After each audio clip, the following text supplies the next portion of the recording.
읽겠습니다. 요한복음 4장 20절에서 26절 말씀 어떻게 올립니다. 우리 조상들은 이 산에서 예배하였는데 당신들의 말은 예배할 곳이 예루살렘에 있다 하더이다.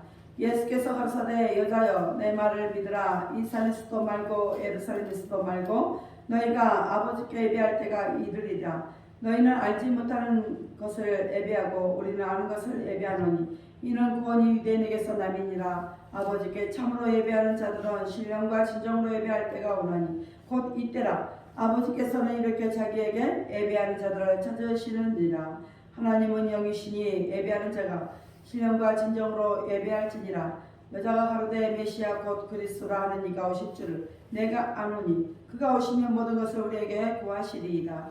예수께서 이르시되 내게 말하는 내가 그러라 하시니라. 아멘.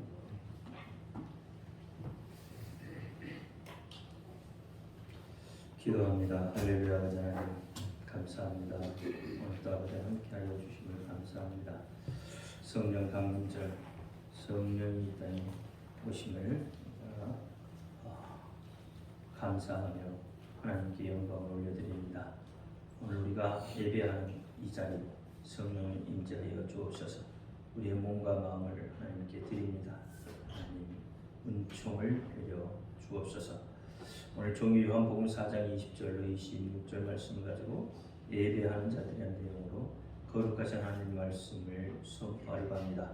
종이 부족하고 연약하고 입술이 우둔할지라도 오늘 종이의 입술을 들어 사용하여 주옵시고 종이의 입술에 선포되는 모든 말씀이 저들에게 하나님의 말씀으로 들려지게 하옵소서. 사람의 말, 종의 말이 되지 않게 하여 주옵소서. 오늘 이 시간도 깨닫는 은혜 주실 줄 믿사오며 예수 그리스도의 이름으로 감사하며 기도하옵나이다. 아멘. 오직 예수님밖에 없습니다. 우리를 구원하실 분 예수님 한 분밖에 없습니다. 주 예수님의 평강이 여러분에게 임할지어다. 아멘. 예배에 앞서 베드로의 신앙 고백, 나의 신앙 고백이 되기를 원하면서 신앙 고백하도록 하겠습니다. 예수님 당신은 그리스도시요 살아계신 하나님의 아들이십니다.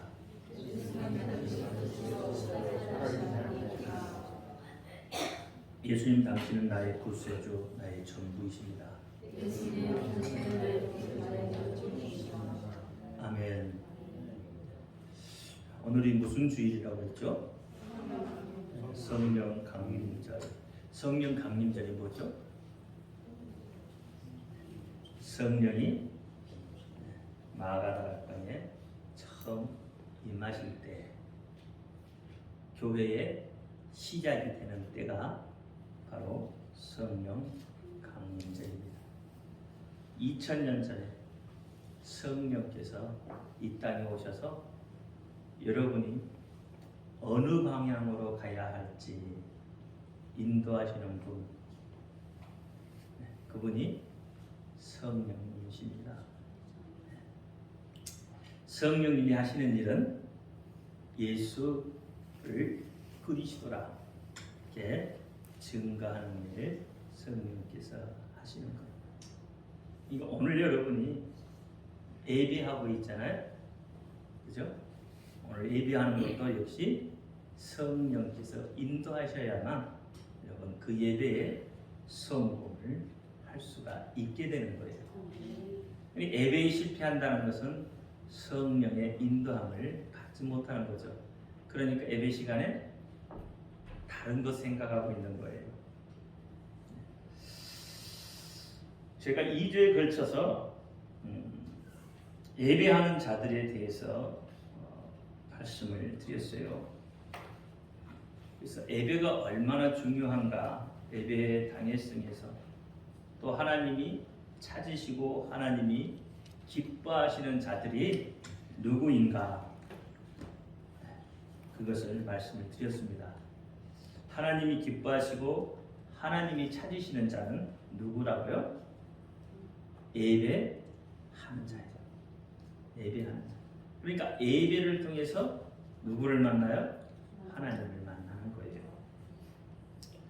그렇다면 왜 예배가 그만큼 중요하고 하나님을 왜 예배하는 자들을 찾으시는 거예요. 그냥 막연히 예배하는 자를 찾지는 않으시겠죠. 예배는 사실 우리가 죽고 사는 문제에 국한되지 않아요. 우리가 죽고 사는 그 문제를 뛰어넘어 있어요. 그래서 이 예배는 여러분을 영생하게 하느냐 그렇지 않느냐의 문제가 여기에 달려있기 때문에 그렇습니다. 물론 우리는 영원히 사는 존재들이죠. 왜 우리는 영원히 사는 존재들이에요? 첫째 부활에 참여하는 자, 둘째 부활에 참여하는 자로 나눠져서 우리의 영혼이 사는 거예요. 그런데 첫째 부활에 참여하는 자들은 천국에서 예수 그리스도와 영원한 생명을 누리면서 행복한 삶을 살게 되고요. 늘 그 입술에서 찬송하며 또 기쁨 속에서 살게 되는 거예요. 영원히. 둘째 부활에 참여하는 자들은 그럼 어떤 영혼을 살게 되는가? 둘째 부활에 참여하는 자들은 뜨거운 지옥의 불구덩이 속에서 고통받으면서 영원히 사는 것이에요. 그러니까 우리가 하나님과 함께 기쁨으로 영원히 사는 것이냐, 아니면 마귀와 함께 뜨거운 불구덩이 속에서 영원히 고통받고 사느냐의 문제가 이 예배에 달려 있습니다. 그래서 예배가 중요한 거예요. 단순히 여러분이 죽고 사는 문제가 아니라는 거예요.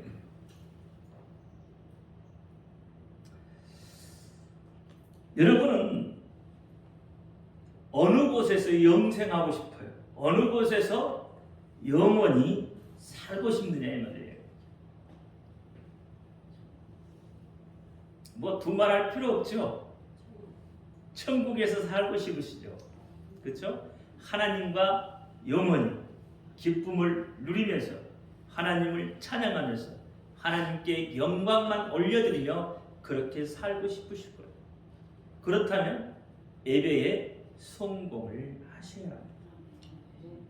우리 인간은 영과 혼과 육으로 되어져 있죠. 그렇다면 여러분, 영과 혼과 육 중에 우리가 고통을 느끼는 부분은, 고통을 담당하는 부분은 어느 부분이겠어요? 육체이겠습니까? 영이겠습니까? 아니면 혼이겠습니까? 육체? 혼? 영? 잘 모르겠어요? 여러분, 육체는 흙으로 만들어져 있죠. 그렇죠? 흙으로 만들어져 있어요. 그래서 성경은 흙은 흙이니, 육은 흙이니 어떻게 하라고요? 흙으로 돌아가라고 말합니다.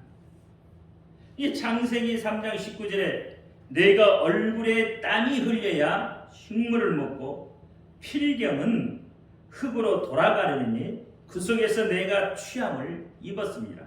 너는 흙이니 흙으로 돌아갈지니라. 다시 말하면 육이라는 것은 사실 무익한 것이라고 말을 하고 있는 거죠. 요한복음 6장 36절에 보니까 살리는 것은 영이니 육은 무익하니라. 내가 너희의 이를 말은 영이요 생명이라. 동일하게 고린도전서 15장 45절에도 이렇게 말합니다. 기록된 바 첫사람 아담은 산 영이 되었다 함과 같이 마지막 아담은 살려주는 영이 되었느니라 이렇게 이야기해요. 이 성은 이 성경 지금 성경 이 고린도전서에 보면 무엇에 중점을 두고 있냐면 영에 중점을 두고 있습니다. 자, 여러분 질병 중에 보면 무통이라는 게 있어요. 여자분들이 아이 낳을 때 통증을 좀 덜 느끼기 위해서 무통 주사를 맞기도 하고 또 수술을 하고 나서 통증을 덜 느끼기 위해서 뭐 하게 돼요? 무통 주사를 맞게 돼요. 또 어떤 사람은 통증을 전혀 느끼지 못하는 사람도 있어요. 그렇다면 여러분 육체가 통증을 느끼는 것이라고 말할 수가 없겠죠. 여러분 흙에다가 아무리 칼로 그어보세요. 흙이 통증을 느끼나요? 흙에다가 칼로 막 그으면 흙을 땅바닥에다가 막 망치로 두드려 패면 흙이 어떻게 아이고 아파 아이고 아파 나 좀 살려줘 나 좀 살려줘 이렇게 이야기하나요? 그러면 고통은 흙이 느끼는 게 아니잖아요. 그렇죠? 육이 고통을 느끼는 게 아니에요. 그렇다면 영이 고통을 느끼나요? 영은 실체가 없는 거잖아요. 그렇죠? 영적 존재는 보이지 않는 것이에요. 보이지 않는데 영이 죽었다는 말을 해요. 간혹 가다가. 그럼 영이 죽어버린 건가요? 사실 영이 죽는 것은 아니에요. 영이 죽을 수가 없지요. 절대 영은 죽을 수가 없습니다. 그런데 영이 죽었다고 하는 것, 그것은 화인을 맞았기 때문에 그래요. 양심의 가책에 양심의 화인을 맞아버리면 그 영이 죽은 영이 되었죠. 디모데전서 4장 2절에 보니까 자기의 양심의 화인을 맞아서 의식함으로 거짓말을 하는 자들이라 그랬어요. 그러니까 화인 맞은 자들은 거짓말을 잘하는 사람들이에요. 선한 거짓말도 있다고 하지만 사실 거짓말은 거짓말인 거죠. 거짓말은 대부분 어떻게 해요? 남을 이롭게 하나요? 아니면 해롭게 하나요? 거짓말은 대부분 남을 해롭게 합니다. 아무리 선한 거짓말을 했더라도 나중에 어떻게 알게 되면 상처를 입습니다. 그래서 거짓말은 나쁜 거예요. 그래서 거짓말을 한 자는 어떻게 한다고요? 유황불못에 거짓 선지자와 함께 던져버린다고. 여러분 사기치는 것도 거짓말하는 거잖아요. 다 거짓말이에요.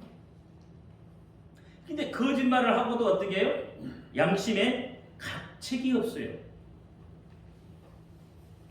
오늘날 수많은 사람들은 예수 그리스도께로 인도함을 받지 않고 있습니다. 예수 그리스도께로 인도함을 받지 않는 사람들은 그 많은 사람들이 얼마나 사건 사고들 속에서 거짓말을 하고 있는지, 양심에 화인 맞은 일을 하고 있는지 우리가 알 수 있잖아요. 그러면서도 그들은 전혀 양심의 가책을 느끼잖아요. 정말로 요즘에 들려지는 소식들은 좀 길을 닫았으면 싶을 정도의 그런 악한 일들이 들려지고 있어요.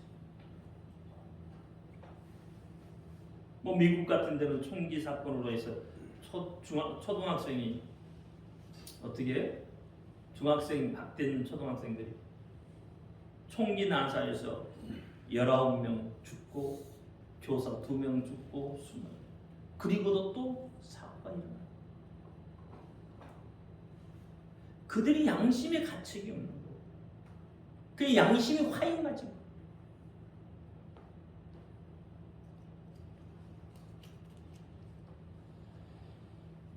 그 영이 죽어버리면 이렇게 악한 일을 하거든요. 그렇다고 영이 고통을 받는 건 아니죠. 그렇다면 고통받는 부분은 어디예요? 혼이죠. 혼. 여러분, 혼을 다른 말로 말하면 인격이라고 해요. 여기는 지정의가 있어요. 지정의를 가지고 있는 인격이 여러분 고통을 당하는 거죠. 동물도 혼이 있다고 하죠. 그럼 동물에 있는 혼은 우리 사람이 가지고 있는 혼하고 다른 거죠. 동물이 가지고 있는 혼은 뭐가 없어요? 인격이 없어요. 다시 말하면 지정의가 있단 말이에요.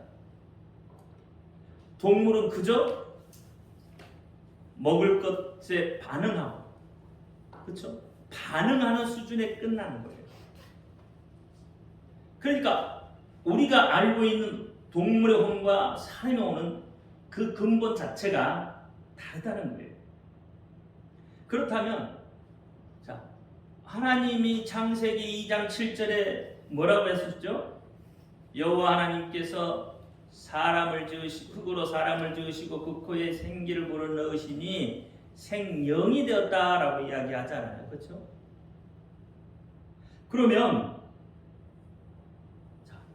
육으로 사람을 지었어요. 흙으로 사람을 지었어요. 그리고 생기를 불어넣었더니 생명이 되었다는 거예요.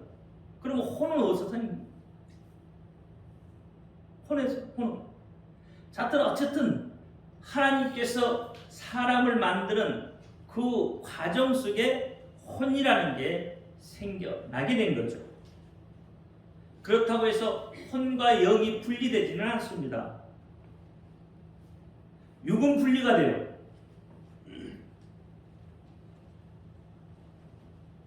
왜냐하면 여러분 마지막 때는 육과 영이 분리가 되잖아요. 물론 예수님이 다시 오실 때 육체를 입고 같이 들림을 받기도 합니다.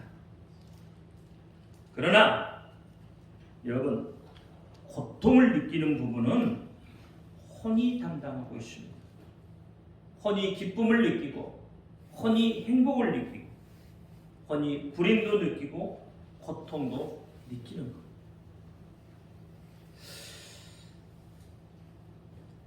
여러분 이렇게 예배를 통해서 우리가 하나님을 만나고 예배를 통해서 하나님의 뜻을 깨닫고 예배를 통해서 하나님과 소통하게 되고 예배를 통해서 복을 받는다는 거예요. 그러면 예배하는 자들은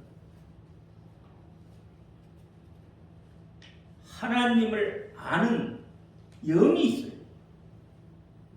그 영이 살아있을 때 하나님이 주시는 복을 받습니다. 그래서 예배하는 자들은 언제나 자신감이 충만해집니다. 두려워하지나 해서는 안 됩니다. 놀라서도 안 돼요. 왜? 하나님이 함께 하시기 때문에. 그래서 신명기 31장 23절에 너희는 강하고 담대하라. 내가 너희와 함께합니다. 하나님이 함께 하시는데 여러분 무엇이 두렵고 떨리겠습니까? 무엇이 힘들고 외롭겠느냐?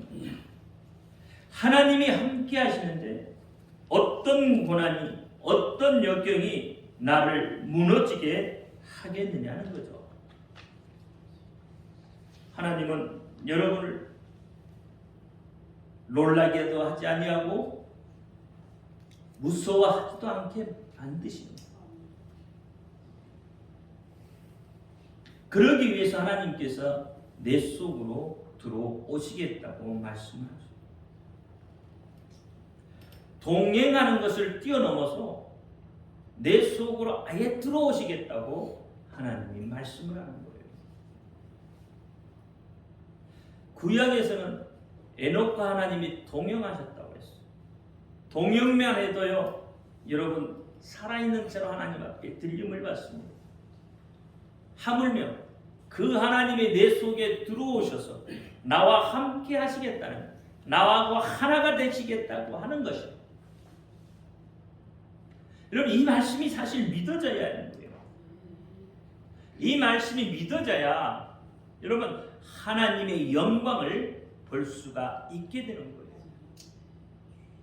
요한복음 11장 40절에 예수께서 이르시되 내 말이 내가 믿으면 하나님의 영광을 보리라 하지 아니하였더냐 그랬어요. 여러분, 잘하시는 현신의 권사도요, 이 말씀을 모토로 그 사역을 감당하셨던 분이세요. 하나님의 말씀이 믿어져야 여러분 예배도 할 수 있는 거예요. 예배를 성공할 수 있는 거예요.